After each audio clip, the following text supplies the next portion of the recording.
Hi guys, it's Renee and welcome back to my channel, and today I'm continuing my read along for, I almost said Urha, but it's not Urha, for Silent Reading by Priest. I am super excited because it's like, I keep meaning for things to go back to like a relatively predictable, this is the schedule, this is what you can expect, and then things go awry again. So I'm not gonna make any promises for the foreseeable future, but I'll put up a scheduled live stream at least. Let's commit for at least 3 hours ahead of time. Whenever I do see that okay, I have time for a live stream, and we'll see if we can maybe play some catch up for the foreseeable future. I don't know. Sorry I'm so late. Today has been a mess.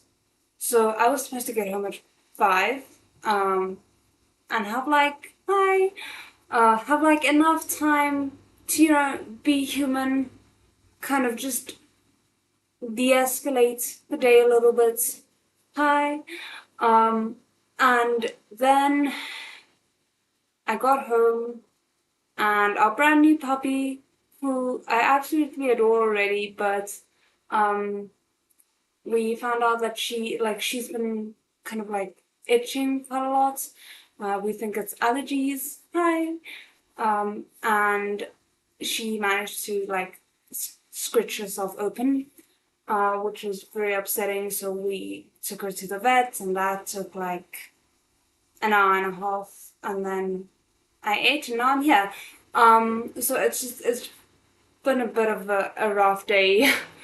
um, But anyway, if you guys are amiable, maybe at like the halfway mark before we start reading again, I can quickly bring her on camera and introduce you guys to her. Because yeah, I don't generally tend to feature animals on my channel, just because it doesn't work usually. But maybe if you guys don't mind the interruption, we can do that at the halfway mark. I am gonna go 10 minutes over just to make up for the fact that I'm so late, so sorry about that. But I think we can more or less get started. I feel like this is enough time for people who wanted to join to have had the notification pop up, hopefully. And I do have tea here with me, so yeah, I think we're basically good to go. And I'm really hoping, I think I'm at the right starting point again. Every single time now, it's kind of like having to remember where we left off with the previous live stream because they're so sporadic. Um, but yeah, let me just quickly pop out the chat and then we can get going. Also, sorry, just a minute, is the audio okay? Because I had some issues with it earlier. I'm hoping that it sounds better now. Mm,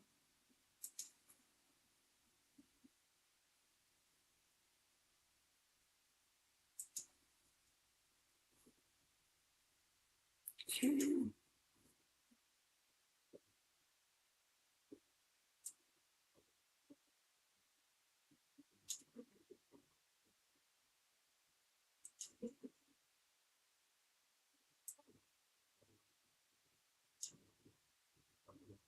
Sorry. Okay, I'm hoping that I was receiving the audio is okay. But yeah, I think we can get started. Okay.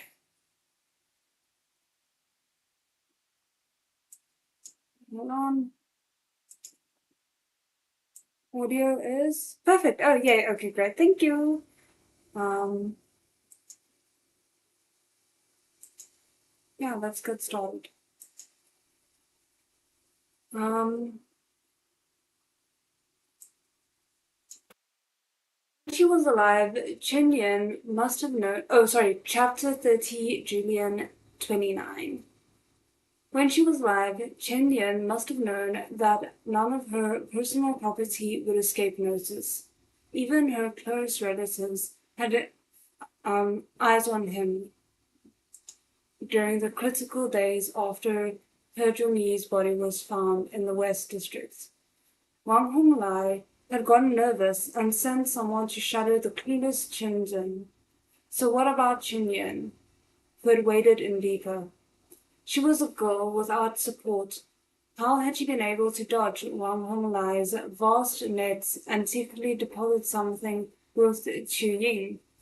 He didn't know at the moment whether Wang Honglai and the others had closely investigated Chen Yan's contacts, but it seemed that for now at least they had no quarrel with Chu Ying. Why? There were only two possibilities. Either Wang Honglai and the crowd of bastards were all stupid, or they thought they had already gotten what they wanted. Chen Yan had used some means to deliver something to Chen Ying, and not long after, Chen Yan had died, and at the same time, Wang Honglai and his crew had restrained themselves and not touched Qie Ying. What did that say? Luan Zhou's expression cooled. Two possibilities. First, the naive, easily probed girl in front of him had sold out Chen Yan. Second, the panic-stricken Qie Ying had consigned the whole thing to someone she trusted, Zhao Haocheng. Zhao Haocheng, never mind why, had sold Chen Yan out to Wang Honglai. This is getting so convoluted. I'm so confused, but I trust that Lo and Zhou knows what's going on. That's all that matters. Zhao Haocheng, never mind why, had sold Chen Yan out to Wang Honglai. Just then, Tao Ren's phone got a call from the city bureau. Tao Ren listened in silence for a while, then looked down and typed on his phone for Lo Wenzhou to see. Wu Shichun just finished giving her statement. She identified Hong Jinglian and the others as having protected the drug trafficking network, participated and deducted a percentage, but she never saw Wang Honglian, sorry. Oh, all the names. Lo and Zhou frowned slightly. Taran typed quickly. As for Chen Yan, she says they call that morsels over there. Wu Shuchun's own words are, there was someone else above Huang who never showed his face. He thought the place's girls were dirty and only liked to play around outside. When he ran into a girl who was hard to tame, he'd use some drugs. Ugh. Okay. When he got tired of her and she was worn out, they'd drop her off over there with them. Oh my word, that's... Oh. Wu Shuchun said that one of the Huang Jinglian's crowd liked filming things. Following her identification, we found some videos on that person's computer. Most of them are group sex and drug taking. One of them showed Chen Yan. From the images, the medical examiner judges that she was likely dead then. Please tell me they're not implying necrophilia. Please tell me that's not what I just read.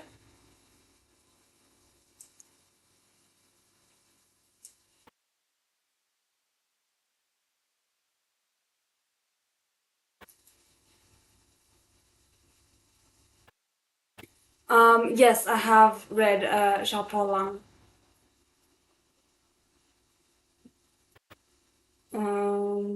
Where were we? Lu Wenzhou shot Taran a questioning look. Had Huang Jinglian given anything up? Taran shook his head. Lu Wenzhou silently spun a packet of cigarettes around several times, then suddenly spoke. Have them send over that video. His careless manner had abruptly turned solemn. startling to Ying. Ying looked very much like a student. Her hair was long, she wore delicate glasses, and she had a slight tendency to chew on her straw. When she opened her eyes wide and looked ahead, there was an unsophisticated innocence in them. The innocent one was sitting here, sipping a drink and jumping at shadows. The not so innocent one was dead. When it comes, let her see it. Ooh, okay. Having reversed his earlier buffoonery, Law and Joe pushed the drinks on the table to one side, saying, I don't want to beat around the bush with you any more. I'll tell you the truth. Your teacher Zhao has been arrested. Ying's eyes widened. What? Taran's phone vibrated. A segment of a video file arriving. Law and Joe took the phone, opened it, and put it right in front of Ying. The lights in the image were dim. There was a crowd of people in all kinds of contortions, crying, rising and falling. The cameraman's hands were unsteady, the image shaking dizzyingly.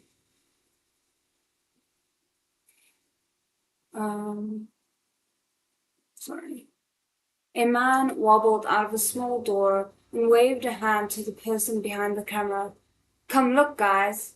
I think this one's done for. He started to laugh weirdly to himself before the words were out of his mouth. The sort of confused laughter was a typical symptom of a drug overdose. Then he bent over and dragged a naked woman out of the door behind him.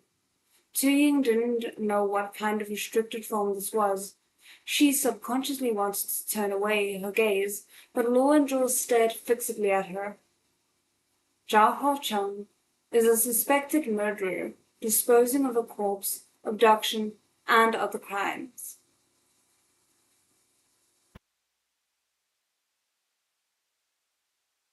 His flesh rose on Ying's forearms. Then, in the video on the phone, the camera suddenly pulled in close, the cameraman saying in a voice like a spoiled child's, Let me film her, let me film her.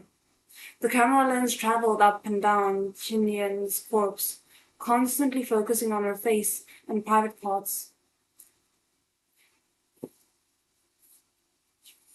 Ying covered her mouth, looking like she was about to throw up. Yeah, I would be too. At the same time, Law and Joe smacked the table. You see?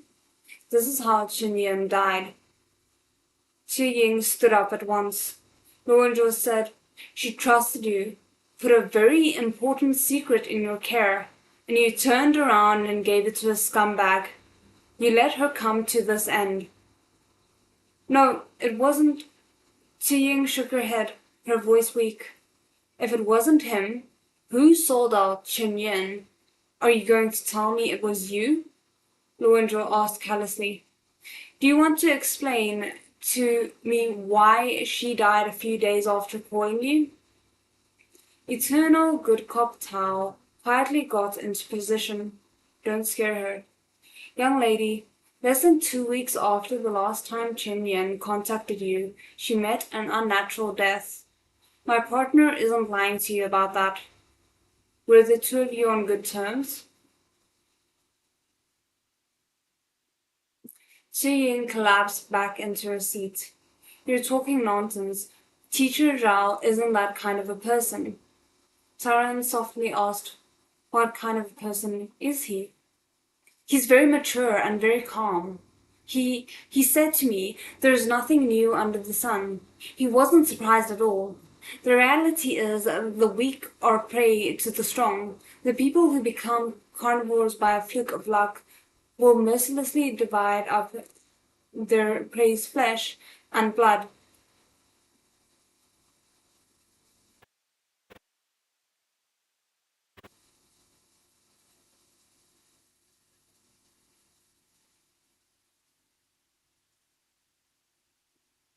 I'm sorry, I'm trying to think how any of that makes him not sound creepy as all hell. At the very least, she probably just called herself a prey, which is not a good thing, and I don't think that's what she meant it to come across, but that's very much the way I read that. Okay. Only a tiger can hunt the wolves and jackals. A rabbit can only wait for the right time to become a tiger itself. In a tearful voice, Tu Ying said, "He said the police are all trash. He wouldn't get down in the mud with them." Sure, that sounds like someone who inspires trust. Only when the words were out of her mouth did she realize that the two people in front of her were also police. She quickly broke off and sobbed silently. "Do you believe us?" Taran said. Ying twisted to the edge of her clothing. "Your teacher Zhao has already become a tiger," said Lauren Joel coldly. "Last night's failed suicide attempt in the East Flower Market district flooded social media. Did you see it?"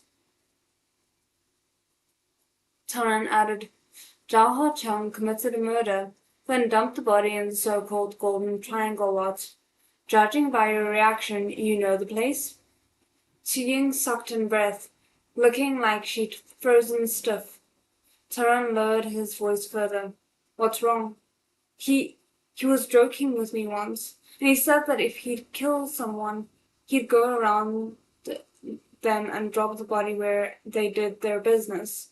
Those pieces of trash definitely wouldn't dare to investigate." We love that, but it's not creepy at all. "Ying," said Lauren Joe heavily, "what was it that you gave Zhao Haocheng?" "A video," said Ying numbly. "Just a video." Saying it, she clenched her teeth and pulled a red cord up from around her neck. A protection amulet in the form of a chicken bone hung from the cord. She split the chicken bone in two. There was a pocket flash drive inside. While Wu and Zhou was sighing in gratitude that the silly child actually had something on her, Lang Chao was leading some people into Zhao Haocheng's apartment. It was brightly lit, beautifully decorated in a rather Western style. There were huge floor-to-ceiling windows and a bar. It was located in a building in a prosperous area and had a view of awe-inspiring immensity. At a glance, there wasn't anything unusual in his apartment. It was a typical middle-class home in the city. The searchers combed over it several times and finally determined that there were no secret doors or hidden vaults. It was as clean as a sample room in a hotel.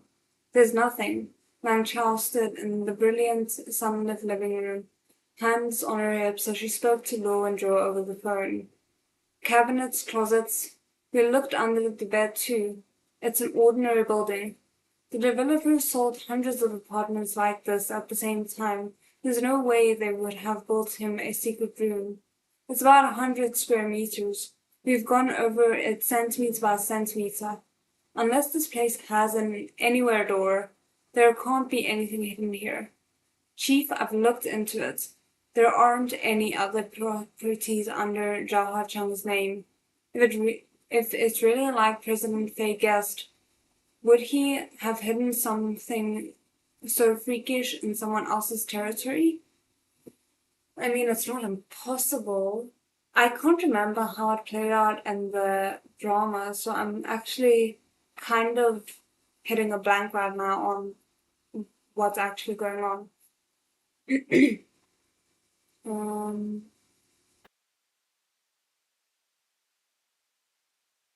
Oh, right. Long Chao paused and added, "The material about the fire came through. There's nothing useful. For one thing, it was too long ago, and for another, all the villagers said the idiot had done it, so they didn't do a thorough investigation, just took some photographs of the scene and the arsonist. The person in the photograph, in fact, had a look of being not all there. He was dressed in a tattered jacket with only one sleeve. almost too dirty to look at, that on very close examination could be distinguished as having a delicate floral pattern. Oh! Is the floral pattern coming back into play here already? Because I don't remember this detail from the show, but it's also possible that I didn't know to look out for it at that time and they did include it.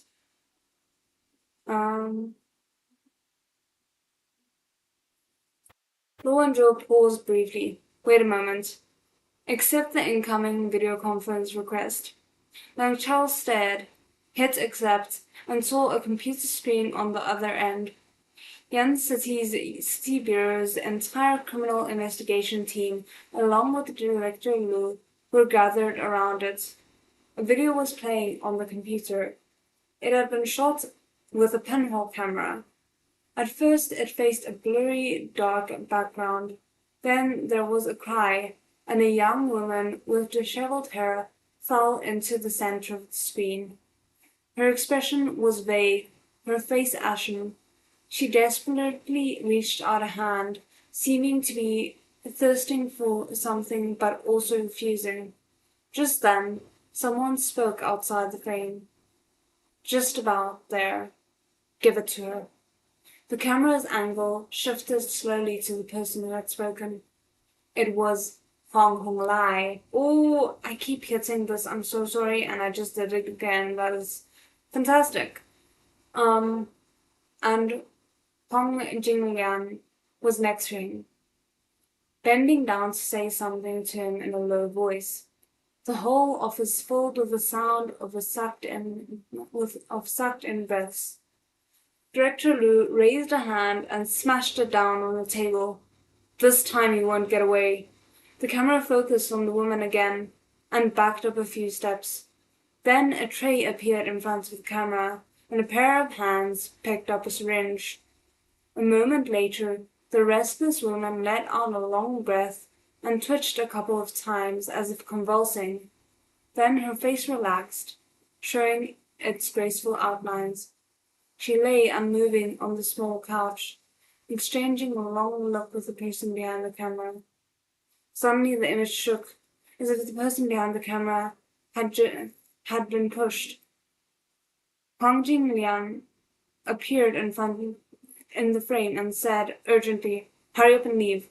Don't get in the way."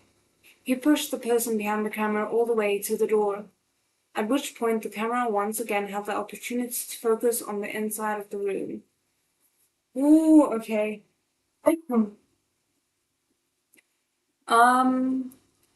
So just a quick note.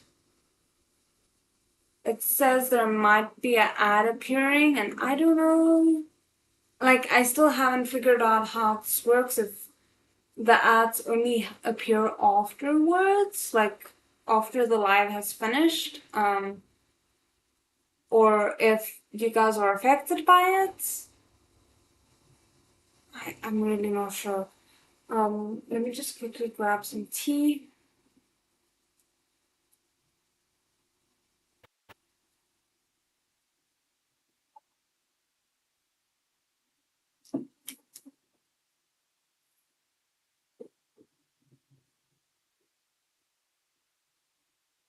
Just a quick question. Is everything still okay? Because my YouTube's sending up some warnings, but I'm not sure. It doesn't seem to be affecting anything on my side. It's just buffering. Okay, maybe let me see if I can fix that. But generally, I don't know how.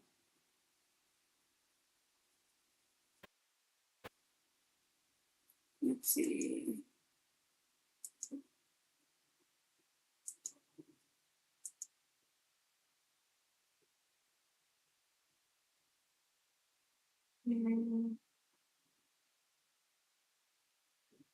I can try fixing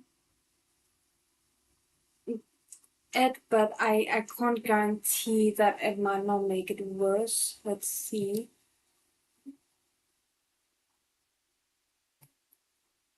Okay, I changed it up a little bit. Let's hope that it improves it and doesn't make it worse. Okay.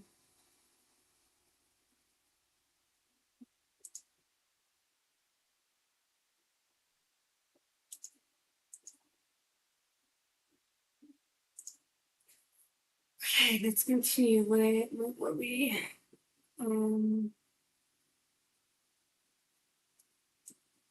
arrive at the bottom.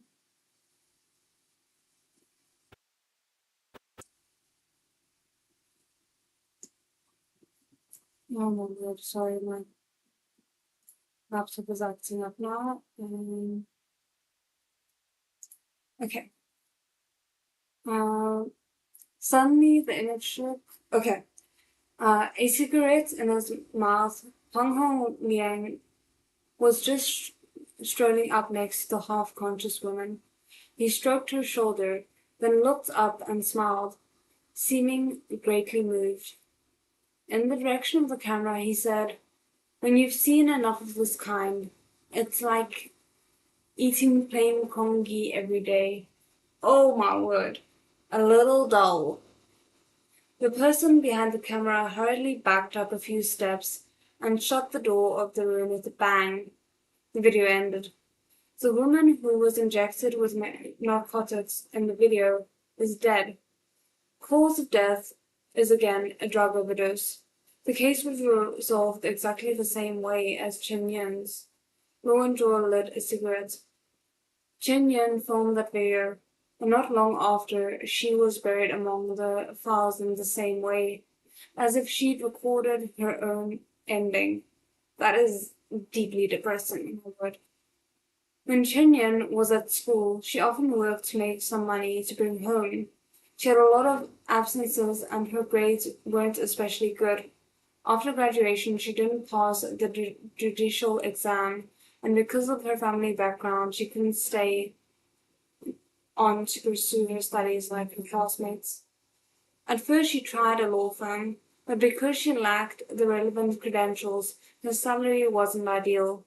To lighten the strain on her household as quickly as possible, she found a sales job with comparatively good pay and flexible hours. She wanted to get by for a while, pass the next year's judicial examination, and find regular work. The company she worked at sold a counterfeit brand name impulsively quick. The Great Fortune Building was one of their major customers. That's where she met Hong Jinglian and the others. Hong Jinglian took a fancy to her because of her unusual qualities. Hong tricked her into drinking alcohol with some stuff in it, and that's how she became the morsel Wu Shuchuan spoke of. That is freaking disgusting. A university student who'd received a proper legal education, Director Liu sighed. Chen Yan originally wanted to kill herself, but when she was on the point of it, she felt unreconciled. This is the testament Chen Yan left for a friend, Zhe Yin, said Lauren Zhou slowly. She used her company's online store to place an order for Zhe Yin, put all the evidence she'd collected in a package of red wine and mailed it. This video was included, as well as some locations where they did business and their code names and a letter. No one can save me now, but I must give myself an accounting. That's the first line she wrote in the letter. Bill paused. That's all Chiying knows. I feel like that's more than enough for her to not have done what she did.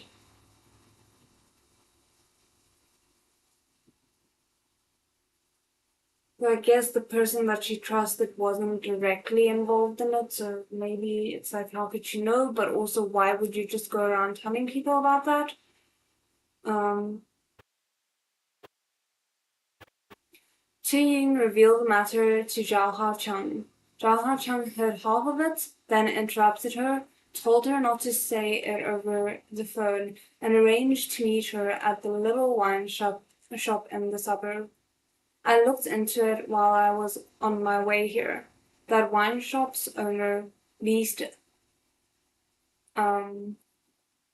the collective property for commercial use and illegally constructed some houses with limited property rights that he later sold a part of. Oh, a part of to Zhao Haocheng, maybe?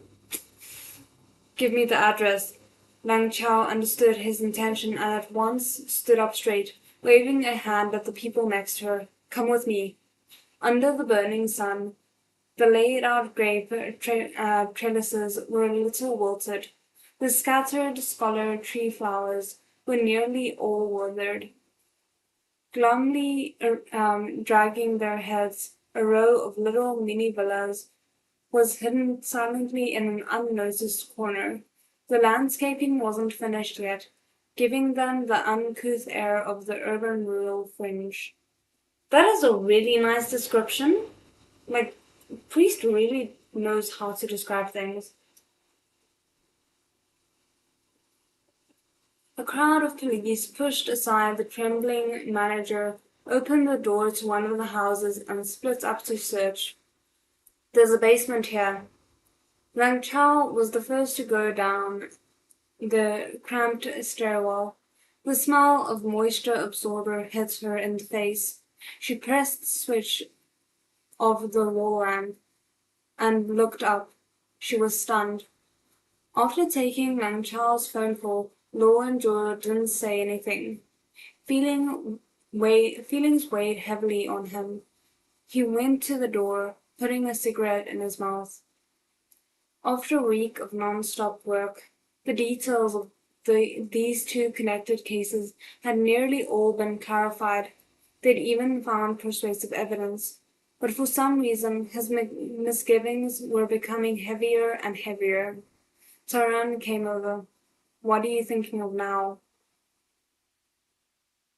Lo and Joe didn't want to say much and casually fobbed him off, saying, I'm thinking of Fei Du. Convenient excuse.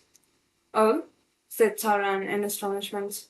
Before Lo and Joe could speak, someone next to them asked, Thinking of me? Curious. What noble errands does Captain Lo have? I was not prepared for this and now I'm super excited.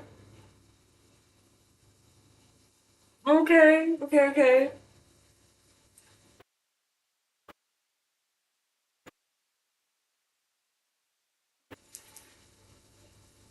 I don't know if that chapter was longer or if I was maybe just reading too slow, but we're a little bit behind what I was hoping we'd be able to cover in these 2 hours. Chapter 31, Julian 13.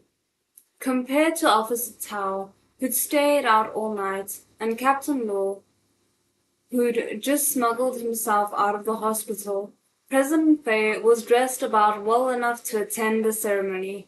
The person had changed his clothes once again. As before, there were careful midpoints between stern and casual, outwardly restrained and inwardly passionate. His hair was fluffy where it ought to be fluffy, and sleek where it ought to be sleek. Not a strand was out of place. He was also wearing a pair of metal-framed plain glass spectacles that gave him somewhat the appearance of the scum of the literati, I'm assuming. He had even changed his cologne. Oh goodness, that's like an extra step of being extra. To find Wang Shijun, Fei Du had nearly stayed up all night. First thing this morning, he'd apparently gone to the hospital to accompany Wang Shijun as she gave her statement. Who knew where he'd found the time to smarten himself up?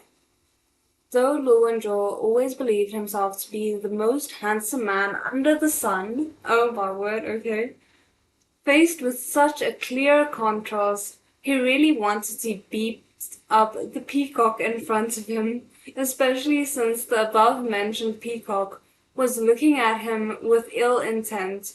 through a pair of lenses.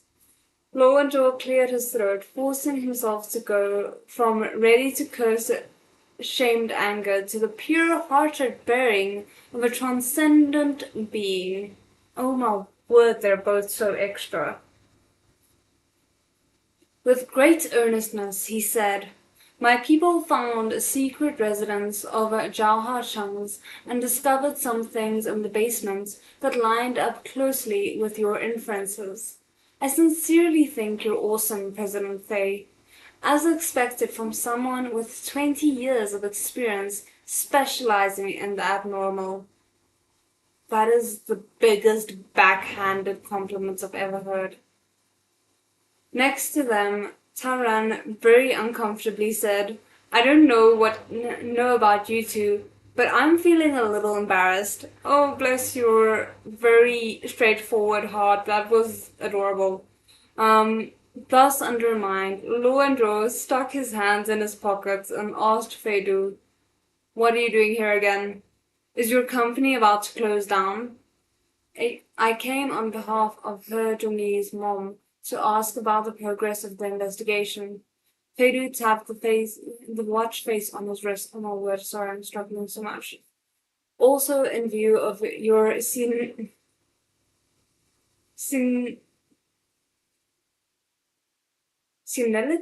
That's not correct. Senility? We're just gonna go with senility. I'd like to remind Captain Law that it's currently 6 o'clock in the evening on a Saturday. Neither the day nor the time is within working hours."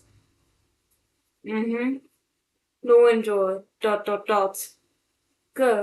said Fedu, turning to Taran. "Even if you're willing to work overtime, others should still repay your hard work by displaying their gratitude. Isn't that only polite? Bosses who forget the weekends, forget when work ends, are all trash." I think that sort of person's degree of odiousness is inferior only to bosses who forget to pay wages. Luckily, he isn't the one who pays yours. Oh, damn. Fedu is off blood tonight. The city gates were aflame and Taran was a fish in the pond. Tal the fish expressionlessly beat out the flames of war on his body. Let's talk about what Lang Chao found now. Lang Chao's scalp was tingling. She stood in the stairwell in an unprecedented move, rubbing her face with her unwashed hands. The basement was laid out like an old-fashioned library, with several enormous cabinets reaching to the ceiling. The cabinets were full of small squares, and in each square stood a clear glass jar. The jars displayed all sorts of things, with labeled plaques hanging below them, each with a date and event written on them. A chill, still, unspeakable smell came towards her. The hairs on the back of Lang Chao's neck stood up bits by bits. For a moment, she thought these jars were like the ones used to keep laboratory specimens in. But the most chilling thing wasn't the cabinets. It was a floor lamp standing among them. The body of the lamp was made in the form of a tree of very strange appearance. The strand was a tree just about to snap. The hollow trunk had lights inside. When they were on, the lights spilled out of the places where the trunk was broken. All the branches extended from it were bare. On all those bare branches were small, slender, fluorescent lights, one after another. Seen from afar, they looked like they were wrapped up in a blazing fire. The searchers made an orderly record of the articles in the cabinets and their labels. Zhao Cheng was very methodical. From left to right, it was in strict chronological order. On the earliest one, the label said University. Judging from the time recorded, it must have been the day that Zhao Cheng, Zhao Fengmian, just starting university, had for the first time taken the train and left H province. Getting into university was worth commemorating. Only ordinary people would normally preserve their letters of admission, whereas Zhao Hacheng, forging a path of his own, had preserved a ham sausage.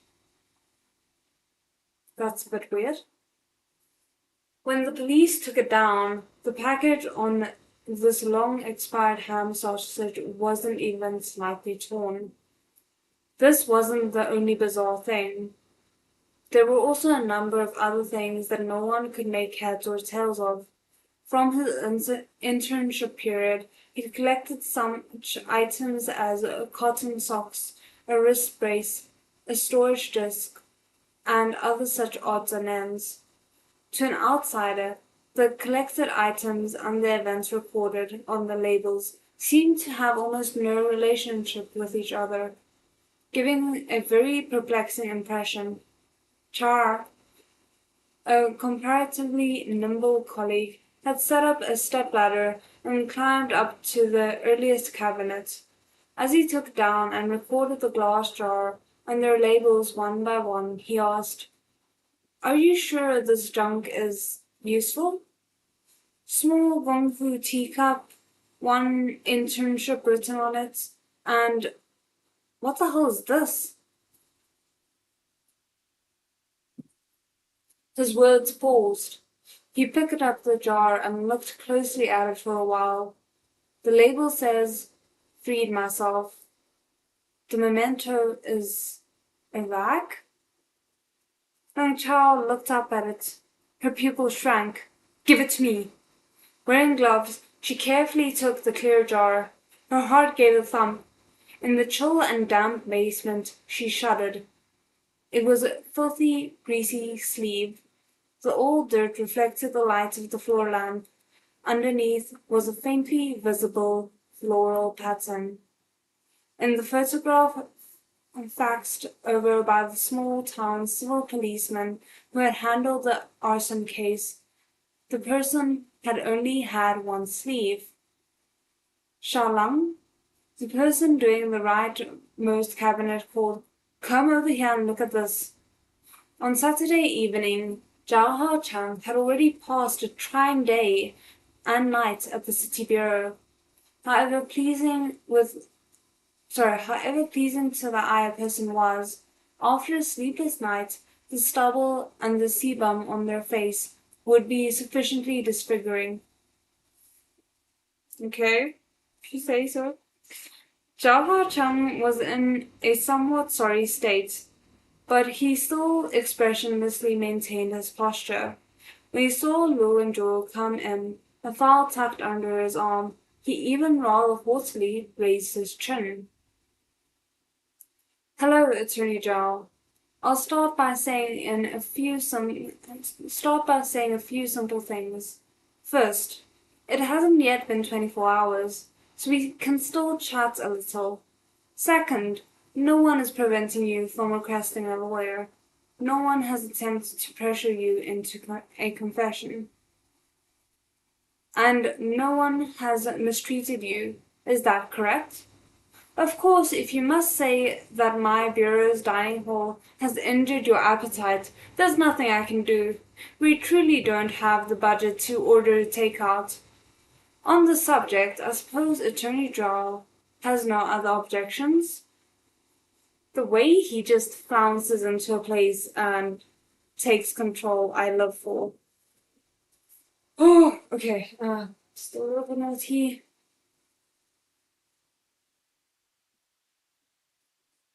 Before sitting down, Lo Wenzhou had already snatched away Zhao Hacheng's opening remarks.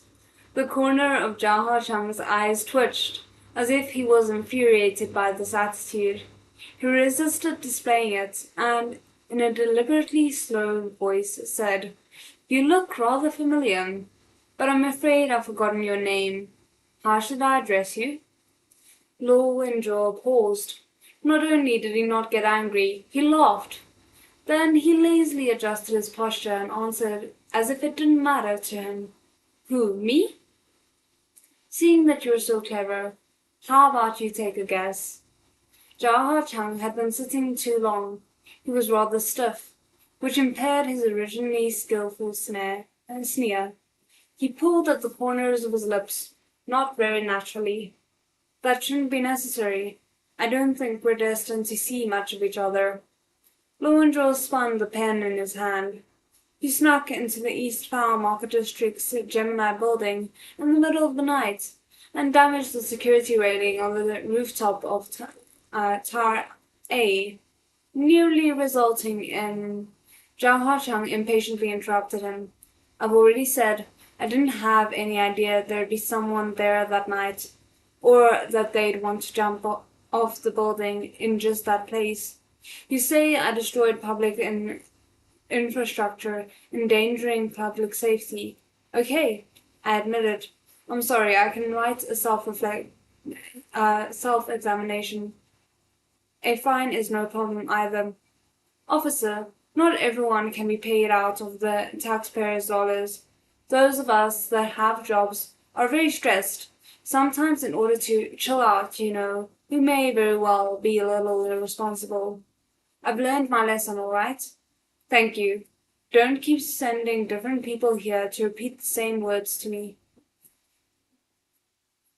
Having listened to this lengthy speech, Lowendraw smiled and said, in all my years of working, I've rarely come across a criminal suspect as cocky as Attorney Zhao. The way he's calling him out, not gonna lie, I'm living for it. I just want to make sure that everything is still fine.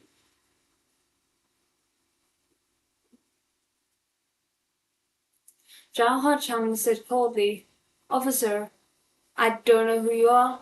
Could I ask you to pay attention to your diction? Why do you insist that I'm a criminal suspect? Lowendraw pulled back his smile and crossed his arms over his chest. There are still a few other things I would like to consult you about, Attorney Zhao. Zhao Huacheng paused, gaze resting on his body language for a moment, then very magnanimously nodded and made a "go on" gesture at him. First, the lady who nearly fell off the building yesterday looked at your photograph and identified you. She says your original name is Zhao Fangnian, and you just happen to come from her hometown. Isn't that right? When Zhao Huacheng heard the name Zhao Fangnian, his breathing became noticeably strenuous, and his pale face stiffened so it looked like a piece of stone, his gaze dripping venom, fixed on Lowendraw. Lowendraw was entirely unmoved. He swept a bored look over the file and said, following her testimony, we inquired into Attorney Zhao's background slightly. We found that you were born in a rather remote little village under the administration of the T-City Prefecture in H Province. You previously used the name Zhao Fangnian. Your parents were both disabled, engaged in agriculture at home, and you had 3 younger siblings. That's a miserable history.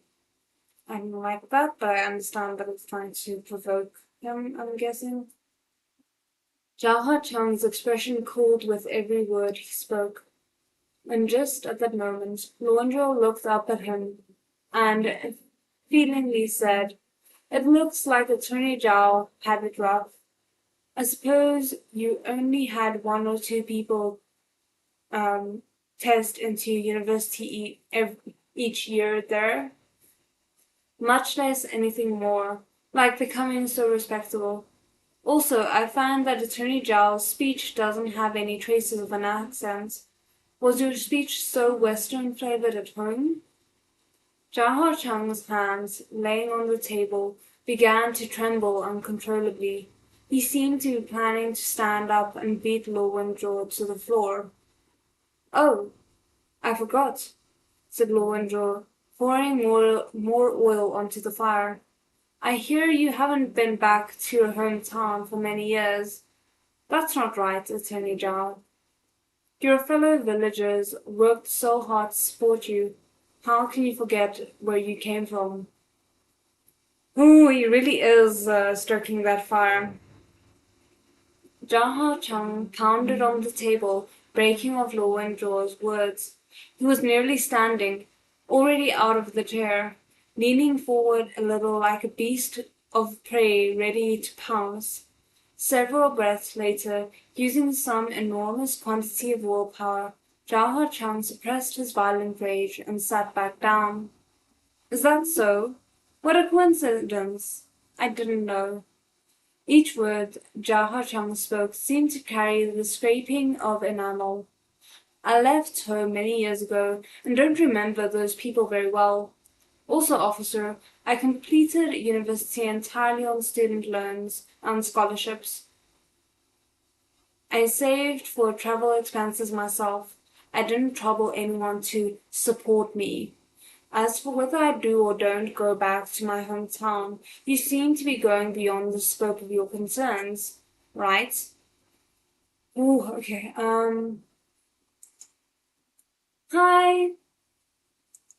Let me quickly see. Okay, we still have a little way to go.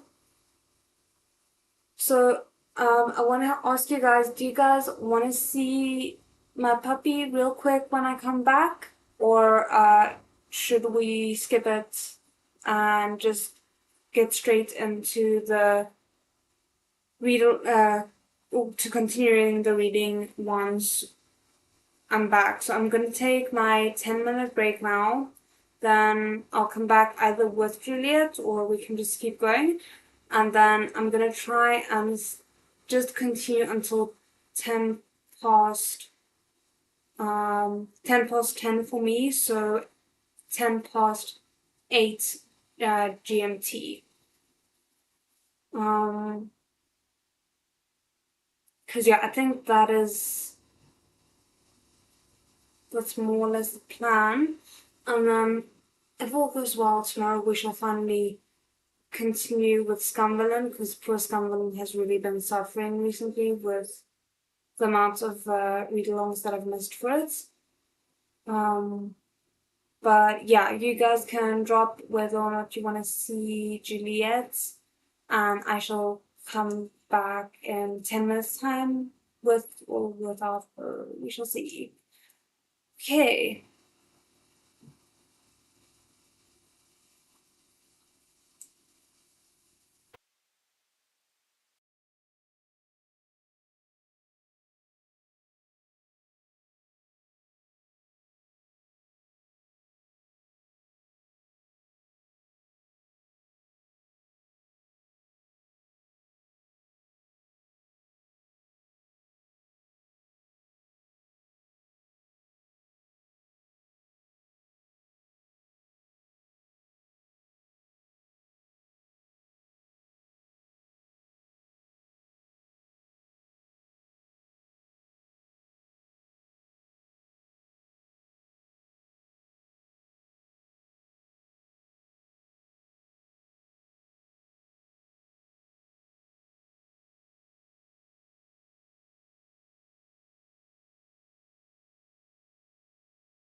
Okay, so I have a furry creature here with me now, and I don't know how long she's gonna be amiable to staying in my lap. So we shall do this introduction very quickly. I don't even think you guys can really see her. She's now, I think, in her comfort position on my lap. Let's see if I can maneuver her just a little bit so you guys can see her pretty face.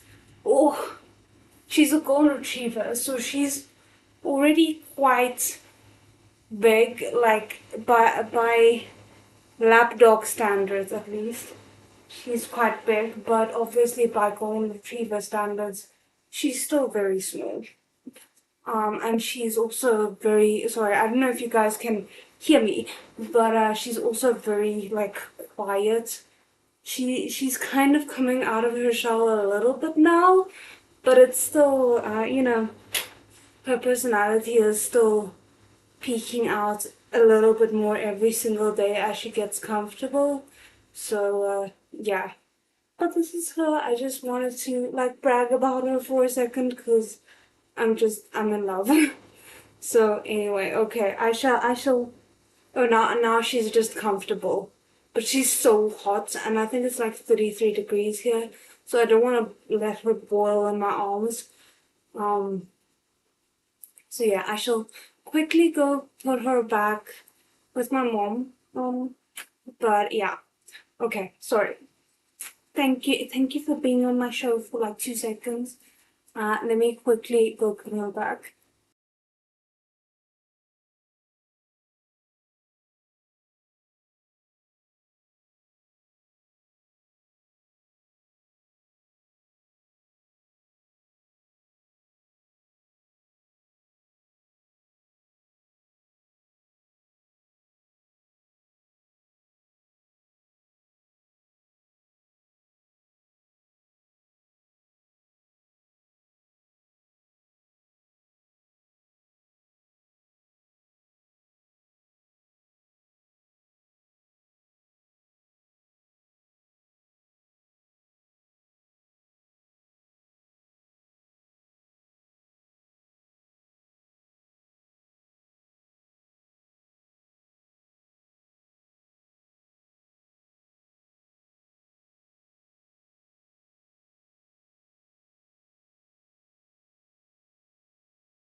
Would have been interesting. Here we go. Okay, now that the puppy intermission is over and the audio is fixed, let's try this again. Thank you guys for letting me know. Um,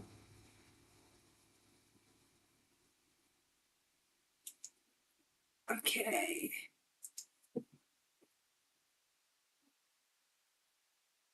Yeah, I was scared that I might bump into the mic as I'm taking her back out, so I had to mute it. And then I forgot to unmute it again. Okay, so let's see.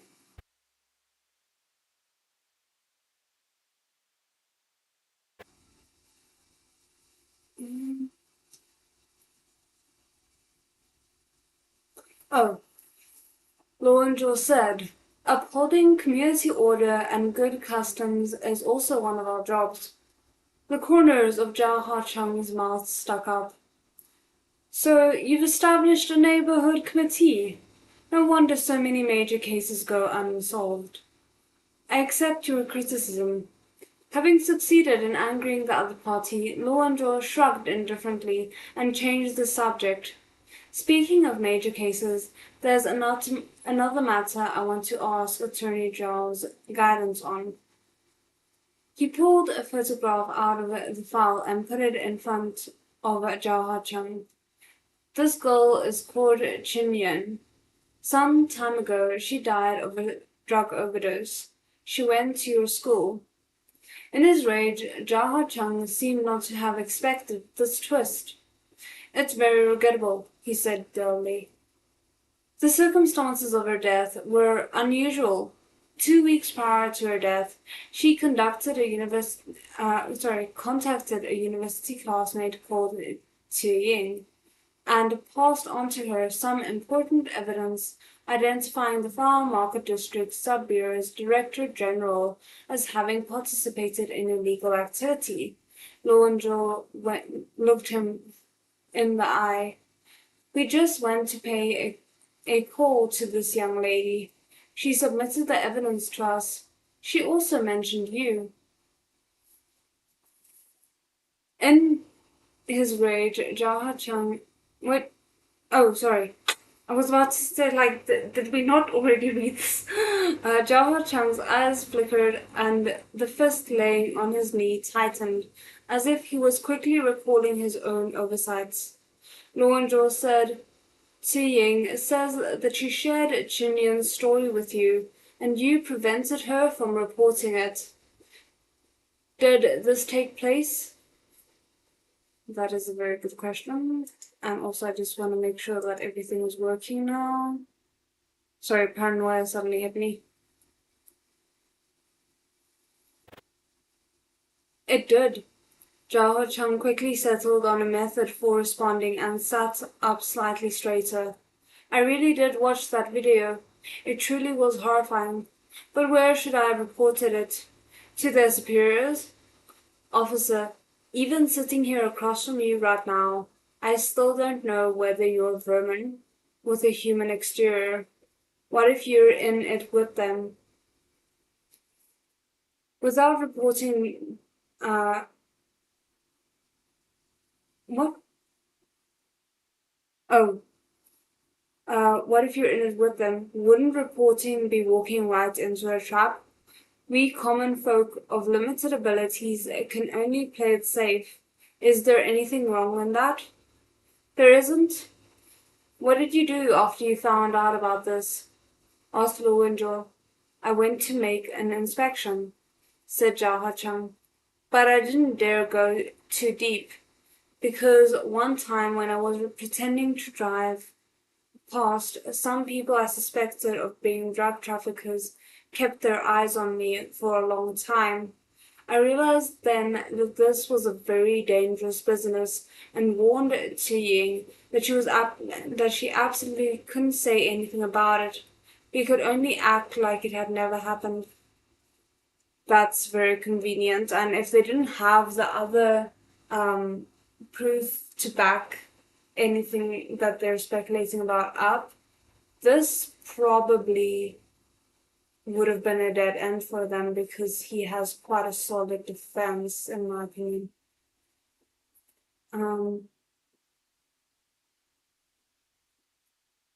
Lowenjo lowered his voice slightly. Tu Ying said that you once told her if you'd killed someone, you'd leave the body in one of the drug trafficking locations in the West District, and they wouldn't dare to investigate. Did this take place? The corner of Jaha Chung's eye began to twitch nervily. It was a long time before he took a deep breath. I've been good to Tu Ying. She's a member of my school, in the same tradition as me. I've always tried to protect her. I don't know why she'd say that. It's clearly only a joke. I may have said it, and I may not have said it. Oh wow, really leaving open both options for yourself.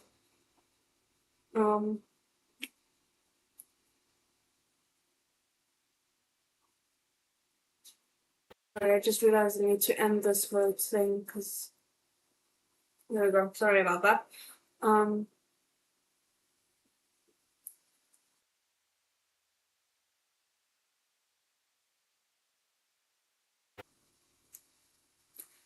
Although if it is a joke, although if a joke can be used as information against me, used to fabricate charges against me, I really don't know whether this modern civilized society or whether I'm the great Qing dynasty's literary. Wait, what? I really don't know whether this is, okay, modern civilized society or whether I'm in the Great Qing Dynasty's literary inquisition. Lo and Joel suddenly interrupted him. Where were you on the night of May 20th? Without even thinking about it, Zhao Hacheng responded, First I went with some friends to the Qingguang mansion. Then a friend took me back to the office to work overtime. I only left close to midnight. Your office, Wen Cheng. We got the security camera record from number 34 bus. Again, Lo and Joe didn't let him finish. He pressed on. He Zhongyi, the victim in the 520 case, got off the bus at Wencheng intersection between 9 and 10 that night and then was murdered. In order to confuse the issue, the murderer dumped his body in the West Flower Market district, right at one of the drug trafficking locations. Do you have anything to say about that?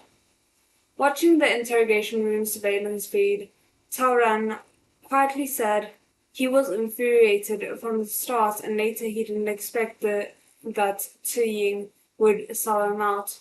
Just now he was a little out of control. When Captain Luo mentioned the number 35 bus footage, he clearly panicked. Feidu pushed up his glasses. Does you letting me in here accord with regulation? It's fine, said Taran. Director Liu specially authorized it. Oh, he did? That's surprising. He's busy dealing with Wang Hong Liang right now, or else he'd be here in person to get a look at you. Feidu thought about it. He didn't have any interest in granting an interview to a middle-aged man with a face full of wrinkles. Disapproving, he turned to look at Zhao Hacheng. Zhao Hacheng's expression altered at first. He stiffened in place, but after a moment he seemed to realize something and put on a rather cunning smile. He's easier to infuriate than an ordinary person, and he also feels offended more easily, especially when others poke at his weak spots. Feidu shook his head. But to be able to bear it and still maintain his fundamental reason, he really is a genius. If it weren't for this business, I'd be willing to pay a high price to engage him in as a regular legal advisor. Well, thank goodness you didn't do that. He got off at Wencheng intersection. Zhao Cheng slowly repeated the words. And then what? What happened between him getting off the bus and him being murdered? You have no idea, do you? Lu Wenzhou slowly retained his pretending to be bored expression and began to look unhappy. You have nothing. Zhao Cheng leaned back lightly in his chair. A joke. A security camera recording with no beginning or end. And you want to trick me into betraying something with that? What is there to betray if there's nothing to be found?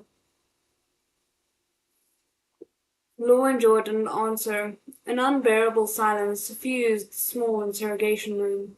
He seemed to be out of tricks. Zhao Cheng couldn't restrain his laughter, then seemed to remember who this policeman at his wits' end was. Captain Luo, your solving of cases is too sloppy, he said, reaching out the diamond inlaid brand name watch on his wrist, tapping it toward Lo and Joe. It hasn't been 24 hours yet. I see you have nothing else, so I can leave early. If not, you can also give me a bed. I'd like to lie down. Lo and Joe inexplicably disliked his movement of tapping the watch. He gazed at him silently. His expression amused His expression amused Zhao Hacheng to the greatest degree. He had succeeded in suppressing his fury, but he didn't succeed in suppressing his complacency. Let me give you a word of advice, Captain Luo. Not everyone is going to fall for your outmoded interrogation techniques. Don't think so highly of yourself. The fact that he's saying it like that, it just, to me, screams that he's guilty. because there's nothing to fall for if you're being honest about things.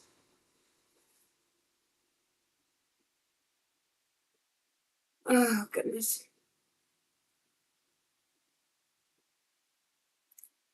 Um, Saying so, he stood of his own accord and ostentatiously adjusted his lapels. Jotham Lien, Lorenzo said quietly, don't think so highly of yourself. In the west suburbs, North 20th Tower, the basement of 12th Fen Ching Winery is waiting for you to return. Jawhar Chung's smile froze on his face. Lorenzo's index finger tapped twice on the table. Can you explain why the victim heard your niece's old phone would be in your house?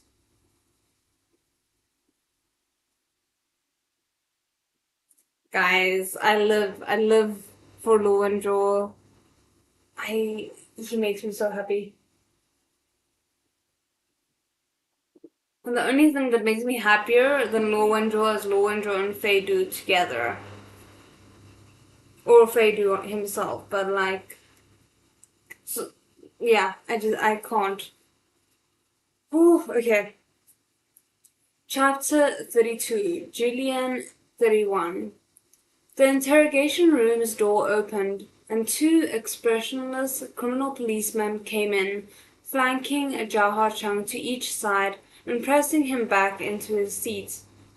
Shiny handcuffs clicked, closing on his flashing wrist. The metal of the cuffs, a distant echo of the metal of the watch band, the two weirdly complementing each other. Magnificent, cold as ice, and sharp. Looking on from outside, Feidu narrowed his eyes and assessed.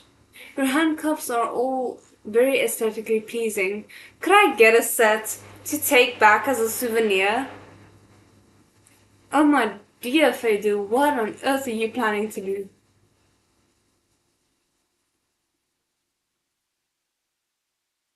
The fact that Priest was like, yes, let's put that thought into the minds of readers. I okay. We're fine. Totally fine. Am I the only one who's friends in the Katsa? Maybe. Who knows? Oh goodness, sorry, hold on.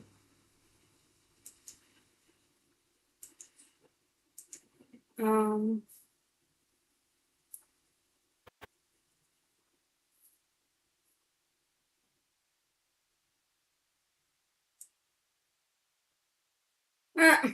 yeah, he is indeed a cop, so um Taran didn't catch up at once. What do you want handcuffs for? Feidu turned to look at him, then, seeming to realize he'd been indiscreet, only meaningfully curved his peach blossom eyes. Taran belatedly groped his way to the meaning of this. As a conventional man whose life contained only overtime and home loans,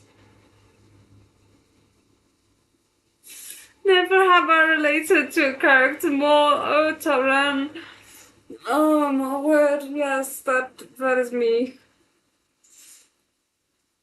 Deputy Captain Tao really couldn't appreciate this. Uh,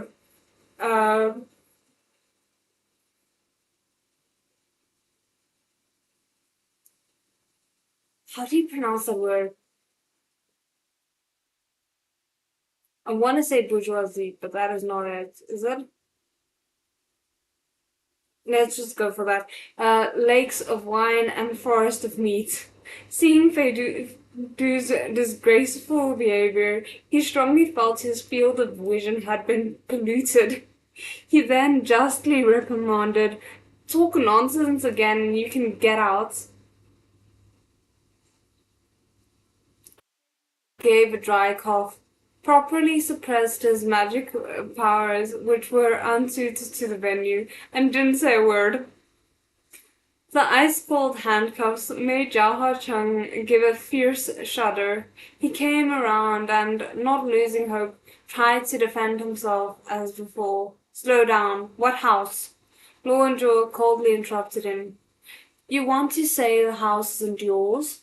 Attorney Zhao, that isn't what the Fengqing Winery's security cameras say.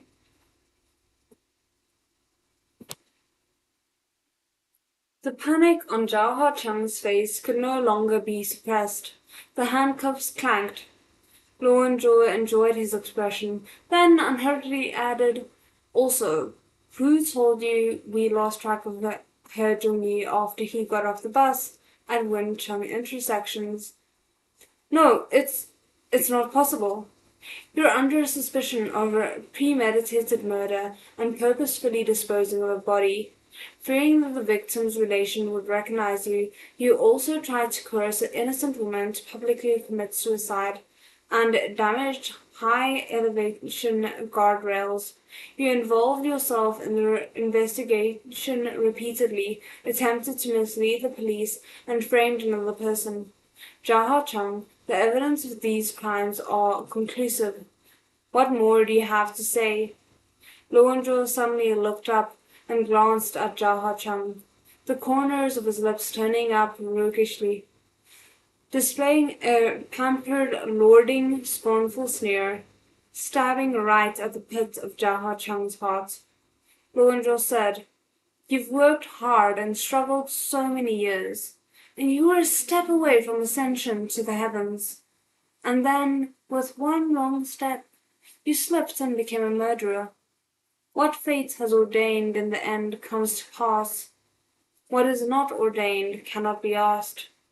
Zhao Hacheng, I pity you. It was as if a needle had been stuck in Zhao Hacheng's chest. He lost control, hysterically crying out, You call that conclusive evidence? Did you film me killing him? Did you find my fingerprints or DNA on the phone? Zhang Donglai's fingerprints on that tie are clear as day. Isn't that direct evidence? Which is solid, which is flimsy? Why are you saying it was me? Because Zhang Donglai is your Director General's relative? Because his family is rich? Isn't falsifying evidence and arranging frame-ups the police's speciality? Who knows whether you put that phone? Howling to the end of his breath, Zhao Hacheng suddenly got a clear look at Lo Wenjaw's derisive expression. He quickly came back to himself and felt the inside of his head roar, all the blood in his body surging outward to his stiff limbs. Lowenjaw rested his elbow on the table and leaned forward, slightly attentively, watching Zhao Hacheng's bloodshot eyes. Zhang Donglai's fingerprints on the tie are clear as day? Attorney Zhao, you're more capable than our medical examiners. They need to fiddle with their equipment, making comparisons for ages. But you can know just by making a wild guess. Zhao Hacheng was stock still, cold sweat slowly soaking through his sleek hair. The damp, chilly air conditioning blew, and he shivered fiercely. Lowenjaw laughed. Like a cat that had had enough of toying with a mouse, he lost interest in Zhao Hacheng. He pushed his chair back and stood, indolently nodding to the two criminal policemen standing off to one side. The criminal suspects. I suppose I can say that now. Attorney Zhao, the criminal suspect's crimes have been established. All that remains is a question of details. You guys go ahead and question him for a bit. I won't waste any more time on him. Then he headed out. Just then Zhao Hacheng pulled at his handcuffs and, amidst the criminal policeman's scolding, struggled fiercely and yelled, Slow down, it was legitimately self-defense. Lowenjaw turned and looked at Zhao Hacheng, almost in wonder. He suddenly thought that so-called dignity was only a thin piece of wrapping paper, and when all one's schemes had been exhausted, in the end The wrapping would come off with one tug, exposing the sorry body inside. When Taran and the others had broken up the mass brawl in the flower market district, the legal iteration who had made the most noise had said the same thing. Illiterate, sorry, why did I say iteration? Sorry about that. Panicking, the great glittering lawyer Jaha Chung and the elementary school security guard Yu Lei came by different roads to the same end. Did I hear that right? Law and Joe tipped forward slightly. Attorney Zhao, you, a leading light in your field, with your proper legal education, would call out legitimate self-defense under these circumstances? Did the blow you dealt He Zhongyi rebound on your own head? Zhao Cheng's face was dead white. He stared at Law and Zhou with enmity and malice. Nearly grinding his teeth, he said, He Zhongyi took part in drug trafficking. He pestered me repeatedly. There was nothing I could do. I was forced to fight back. He Zhongyi took part in drug trafficking? Law and Zhou's voice became heavy. How do you know? Zhao Cheng chuffed. What the hell? Sorry. Where did that come from? Oh no, I'm getting tired, I can tell.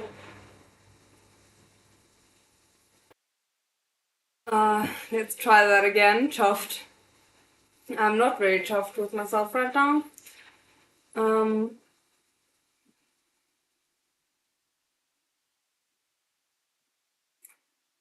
Jaha Chung's cuffed together hands lay in his lap, trembling unstoppably.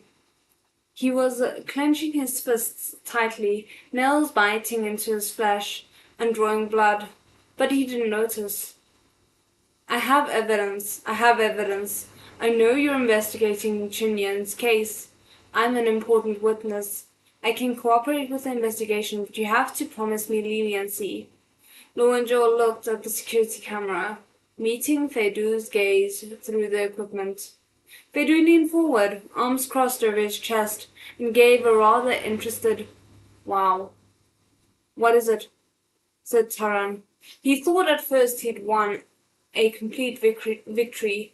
Then he quickly experienced a fatal defeat. He panicked, became enraged, even slipped up and gave you something to use. But he's been able to get a clearer grasp of the situation this fast, adjust his emotions, and work out the trade you require. Quietly, Feidu said, "He really makes me think of a centipede in a swamp."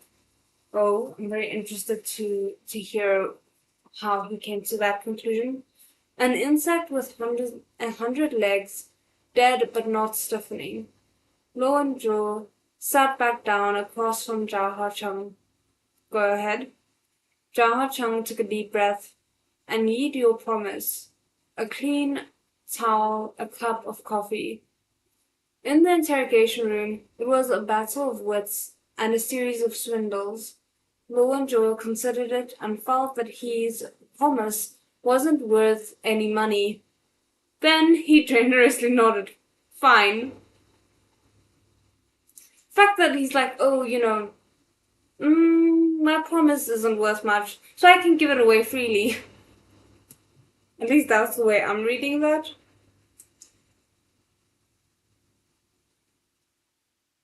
I hope everything is still fine over on your guys' side. It seems like the connection is okay.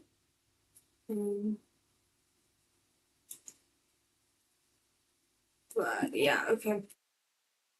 A short while later, an exquisite porcelain tray was brought in from outside, with a moist towel, a napkin, and a richly scented cup of coffee arranged on it. In addition, there were tidily arranged. What? Arrayed. Okay. Tidily arrayed Western pastries and a dewy fresh flower. Smelling all this, Lowenjo knew it was that bastard face doing. Oh my word. The clerk and the two criminal policemen exchanged helpless looks and became indignant at the same time. They didn't even get um, mm, this kind of treatment when they were on duty during the Spring Festival. Jaho Chung's expression changed. Looking at the flower, he seemed to recover some self-respect. This self-respect made him straighten his spine and speak decently. At the end of last year, in the capacity of a legal advisor, I took a team to see some clients in the East Flower Market District. I was going to be drinking that day, so I didn't drive. When we were through, I got a taxi nearby and I was followed. Chao Chung had hardly finished eating, sipping the coffee, then let out a soft breath and closed his eyes. Summer Chung? Too earthy. Was it He Zhongyi who followed you? Yeah, he recognized me and asked me for money. Zhao Cheng's voice had steadied. From wildly floating, his gaze had changed to firmly looking back at Lo Wenzhou. Blackmail. He wanted 100,000 yen. Lo Wenzhou considered Zhao Cheng. He had a first-rate meat sack. It would be described as imposing and well-proportioned, and it was covered up with the skin of a social elite. It truly didn't seem like he could be browbeaten by someone of He Zhongyi's insignificant stature. Did you give it to him? I did. You must have turned this up in your investigation. Zhao Cheng pursed his lips faintly. After a night squatting in a little dark room, there was dark circles around his eyes, emphasizing how deeply set they were, looking unusually dismal. My parents were both disabled, including me. They had 4 children, 2 of whom also have problems. Starting from the time I was in middle school, there wasn't any money in the house to spend on me. I saved up to get free, carried things, did odd jobs for my teachers, picked wild fruits in the dead of night to bring to the market in the town to sell. I did everything so I could complete my education, so I could one day stand out. But you know what they said in the village? They said we were a family of deaf mutes. Later, when I finished upper middle school and tested into university, those people saw me in a new light. My house turned into a marketplace, people coming in and out, all of them peddling their family's stupid village girls.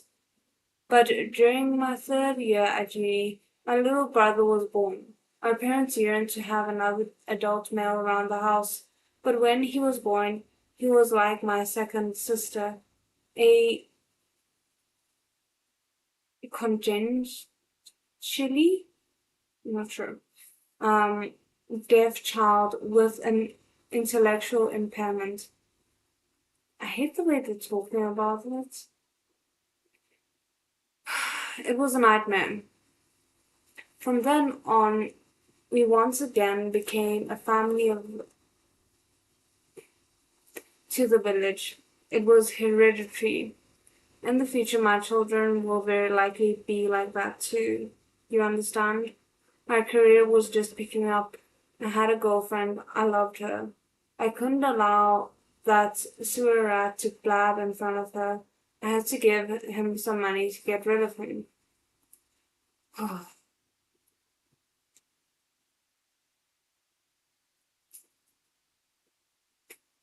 Lo and Joe looked down, knocked the cigarette out of the package, put it in his mouth, and considered Zhao Ha-chung through a cloud of very clear smoke. Sewer rat? Zhao Ha-chung's physiological quality was extraordinary. Even having come to this point, he still looked unflinchingly into Lo and Joe's eyes.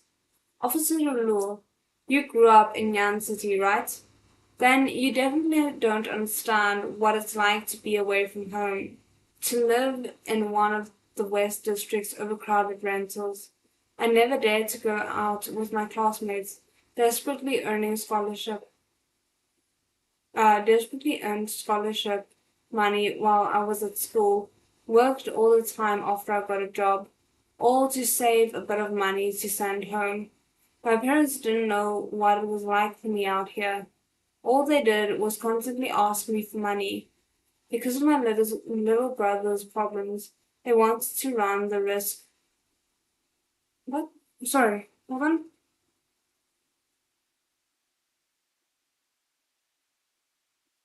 They wanted to run the risk of advanced aging and give me another child to raise. The people in the village whispered behind their backs. The people in the village put pressure on them, and in the end, all that pressure came down on me. My family had nearly sucked my marrow dry, but I didn't resent them at all. I didn't believe that, but okay. Um,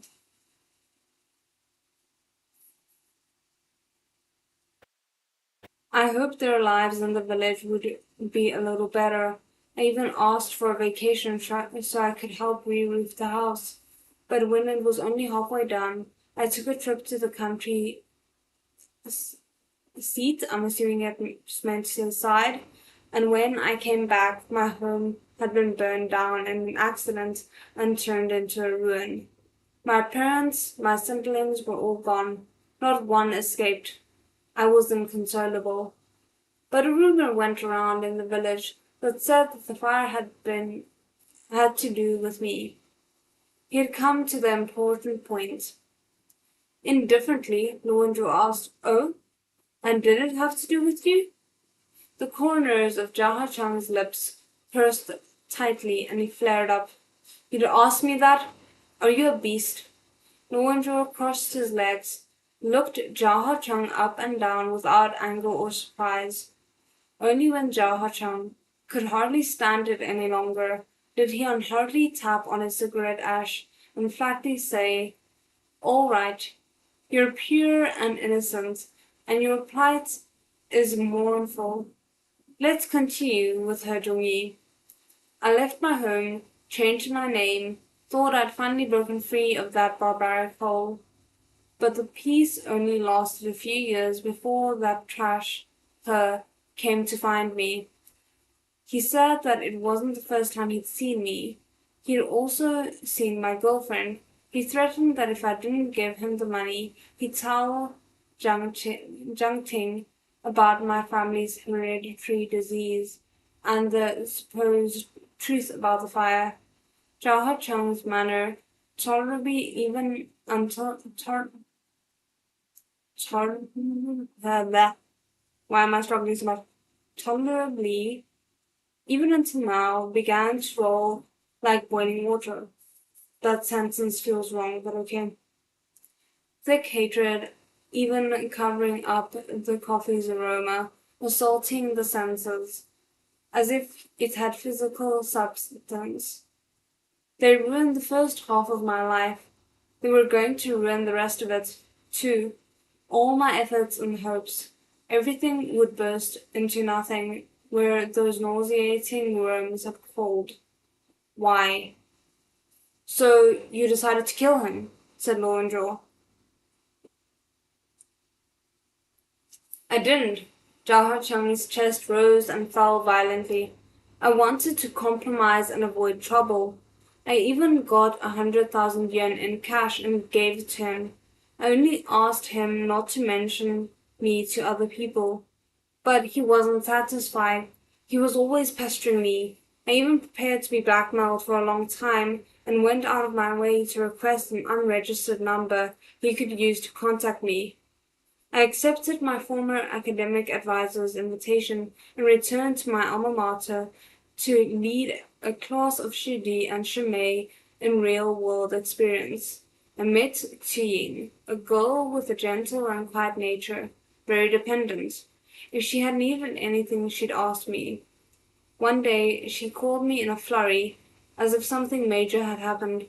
I listened to a few sentences, felt something was wrong, and immediately stopped her from saying it over the phone. I arranged to meet her in a private place. She showed you what Chen Yan had passed on to her? I was very shocked. but to protect Chi-Ying, I ordered her not to talk about it. I went home and tossed and turned all night. Owing to my conscience, I decided to use my familiarity with the West District to verify the authenticity of the evidence. Zhao Cheng quietly said, and there I saw He Zhongyi with a very skinny young person. I lay in wait until close to evening and saw the boy sneak over to a place near West Bongjing Street. It was one of the drug trafficking locations Chunyan had mentioned. He was a drug addict. From his description, it sounded like he was talking about Ma Xiaowei. Zhao Cheng drank a large mouthful of coffee, as if to steady his emotions. That drug-using boy took what he had bought back. Hold on. That the drug-using boy took what he brought back home. I followed him and saw him come home with my own eyes. He turned on the lights. There were shadows on the windows. That He Zhongyi was sharing the drugs with him, and he went back on his word and pestered Jiang Ting and let me catch him at it. You saw the time Zhang Donglai beat him up? Zhang Donglai beat him up. He didn't dare to fight back, but he was looking at me the whole time, said Zhao Hachang heavily. He wanted to retaliate, I knew it. I was scared. After that, I bent my head to him again, gave him what he wanted. The cell phone, said Luo Wenzhou. He was constantly insinuating to me about it, saying he'd seen other people using it and felt envious. Luo Wenzhou duly picked up a roller ball pen and twirled it around in his fingertips. He tapped the table with the shaft of the pen. All right, even if he pestered Jiang Ting, how can you say, solely based on some shadows on a window, that he was using drugs? Do you have X-ray vision? I said I have evidence. Zhao Hacheng interrupted him empathetically. I installed 2 pinhole cameras in the Golden Triangle lot. Luo Wenzhou inside the interrogation room, and Taoran and the others watching outside of it all stared. They hadn't found the cameras when investigating the scene. Of course, I didn't install them on the scene. Otherwise, those pieces of trash would have found them a long time ago. Zhao Hacheng seemed to have worked out what he was thinking.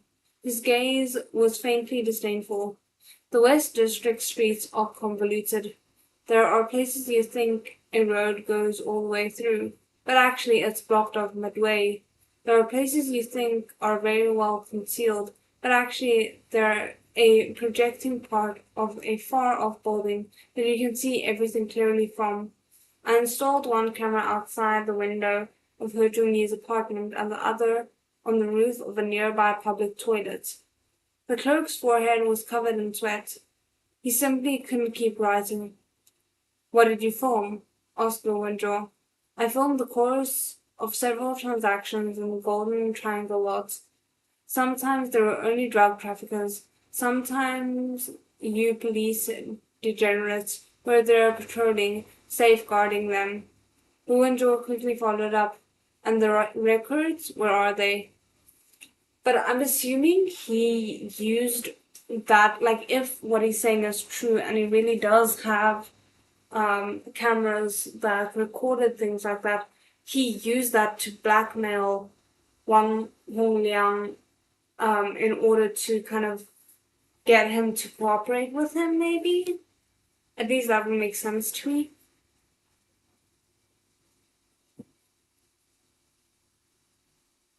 There's a safe under the floor lamp in my house's basement. You can go investigate it, Zhao Hacheng said straightforwardly.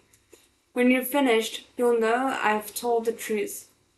He Zhongyi was very careful. Usually he had his friend show his face, but on the evening of the 20th, he gave the person the phone to exchange and was caught on camera. There should also be text message records on his phone, a notification that they changed the location of the transaction at the last minute. Law and Joe considered him with a peculiar look, then suddenly asked. There was a piece of paper on Herjolmi's forehead with the character money written on it. When he went to see you that night, he had a craft paper envelope. Our technicians analyzed it, and the strip of paper was torn from the craft paper envelope and stuck to his forehead. That was you? Yes. Jaha Chung raised his eyebrows. He followed me all the way to Changguang Mansion, shamelessly wanted to see me under the guise of returning my money. There was 20,000 yen in the envelope.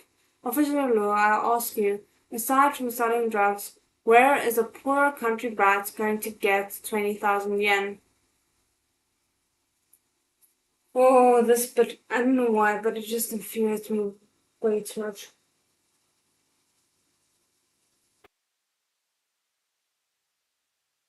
There's a mosquito here that's just insisting on keeping me company, so if you see me like doing this, that's why. Um, Blue and Joe was somewhat speechless. I also ask you, if an extorting and blackmailing drug addict suddenly wanted to return your money, how would you feel? Would you accept it with pleasure? Think that he'd mended his ways? He's certainly planning something else against you. He gives you 20,000. It's because he wants to get 200,000, 2 million out of your pocket.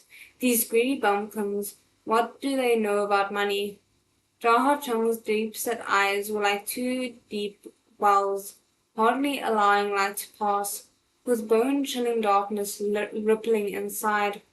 I did it to protect myself, and to rid the people of an evil. The worst part is I think a part of him genuinely believes this, but it's so ridiculous. Officer, where your worms and good-for-nothings had abstained, what did I do wrong?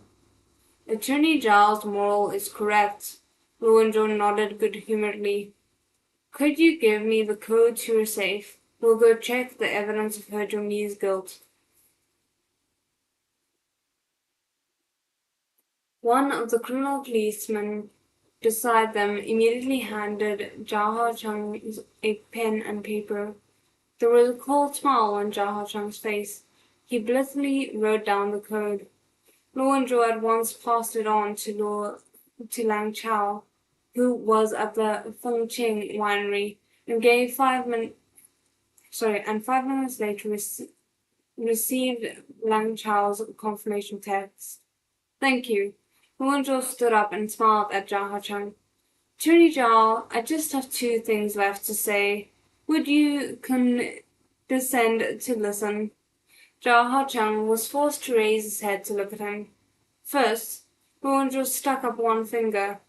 He Jung-yi's autopsy report showed that he had never touched drugs. As for the phone, witness testimony says that it was stolen by his roommate. Zhao Haocheng's brow furrowed. He was about to open his mouth to dispute it. Luanjo put up a second finger.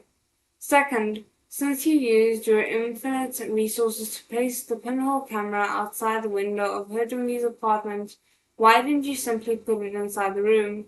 Then you could film him day and night, film him eating, sleeping, and defecating. Wouldn't you be able to know at a glance whether he was using drugs or trafficking them? That's a very good point. Zhao Cheng froze at once. You're too clever, Attorney Zhao. Luanjo laughed. Your humble servant is deeply gratified to be able to capture an asshole like you who won't shed a tear until he sees the coffin. I feel it's worth spending all the time I should be out having fun, working overtime instead.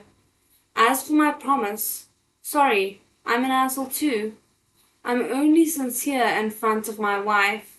You, leave it out. Your wife, you say? And who might that be? I'm just asking for science, you know?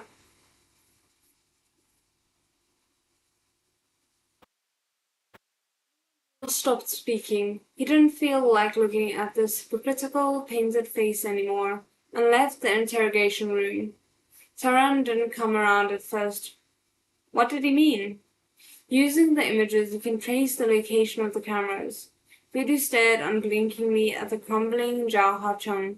He quietly said he didn't care at all whether He Zhongyi was innocent, whether he was involved with Ma Xiaowei and the others. From the time He Zhongyi started his unreciprocated attentions, constantly trying to contact him, Zhao Hacheng wasn't planning on letting him live. Taran's eyes opened wide. You're saying that he sent the video from the camera outside of He Zhongyi's window anonymously to Wang Hongliang? Though I don't know why He Zhongyi escaped that calamity, that certainly does tally with the trend of Zhao Hacheng's logic. Feidu watched from afar as Lu Wenzhou threw on a jacket and stiffly walked out with a cigarette in his mouth. He turned to Taran and nodded. Girl, I'm not interested in the rest. I'll be going.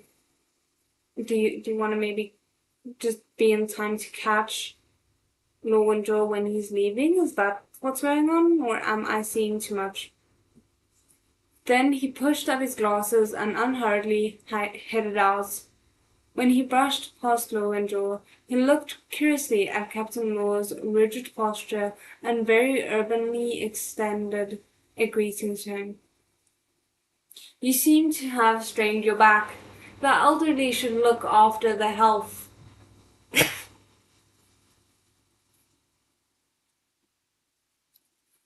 Lu Wenzhou, ... He was happy and laughing, and at the same time Lu Wenzhou inexplicably felt that the Feidu of today was almost a little more carefree than usual. Maybe because he had dug out a long festering wound. It had perhaps been painful and bloody, but it had also been a fresh opportunity to heal. Let me ask you something, said Lu Wenzhou. Would you guess that Zhao Hacheng was the one who killed his whole family? Feidu was absolutely unwilling to cooperate and talk nicely. He mockingly answered, Captain Luo, after all that time cheating and swindling, using hard and soft tactics, you haven't worked out who killed the Zhao family? Lu Wenzhou's back hurt hideously. He couldn't quite stand upright, so he very rudely put his hand on Feidu's shoulder, using him as a human crutch. It doesn't look like it to me. Although our Shao Char says he preserved the arsonist's sleeve and therefore must have been at the scene, I still think that at most he watched them die without calling for help. Ordinarily, a criminal escalates. A novice will very rarely start out by tidily plotting to kill his entire family. That's a fair point. A weirdly fair point. Feidu froze. Lu Wenzhou shrugged. I wasn't alluding to you. I've already apologized. Expressionlessly, Feidu said, You're pressing on my hair. He tilted his head, slipping away from Lu Wenzhou's dog paws. Distastefully dusting his shoulder a few times, and glided away. Captain Luo, a criminal police officer, ran over. Huang Jinglian saw the evidence and freaked. He gave up Wang Hongliang and the others. Lu Wenzhou turned around at once. There's also Chen Yun's case. Hyung Jinglian says that it happened because he received a package. He opened it and found a film of their whole business process. They decided they had a mole and immediately started to investigate. They found the pinhole camera hidden on Chen Yun, and then they... Lu Wenzhou stared. Perhaps Zhao Hacheng had hidden the camera too well, and Huang Jinglian and the others had missed it. Perhaps Huang Jinglian hadn't thought that the person who had secretly filmed them would use the camera in a fixed location that they could find, so his first reaction had been to look for a mole. Through a strange combination of circumstances, an innocent girl had died in He Zhongyi's place. That is so sad. But the rash boy who couldn't read others' behavior hadn't been able to escape the gaze from the swarm. Keep questioning them, Lowen's jaw stretched with difficulty. See who sent the text message to her to me on the night of the 20th. Yes, sir. The reporting criminal policeman turned and ran off. Lowenjaw stood where he was for a while, thinking deeply. Suddenly he felt there was a smell around him, very faint, winding around the tip of his nose, thread by thread, then quickly reaching somewhere deeper. It was the lingering end of a men's mushiang smelling. It mhm. Smelling it for a long time made the heart itch a little. Saying anything, but okay. Luan searched all around and at last raised his own fingers and lightly sniffed them. He found that he had picked it up from Feidu. Luanjo clicked his tongue and rubbed his fingers together in disappointment. Having found the source, he didn't itch anymore, and he didn't think it smelled good. Oh, you didn't think it smelled good? Okay, yeah, sure. What's the use? Waste of my damn hormones. Mm-hmm. Yeah, totally. A perfume, a fancy perfume. Oh, okay. So let's just see. We are done with book one. Oh, wow. Okay. Hmm.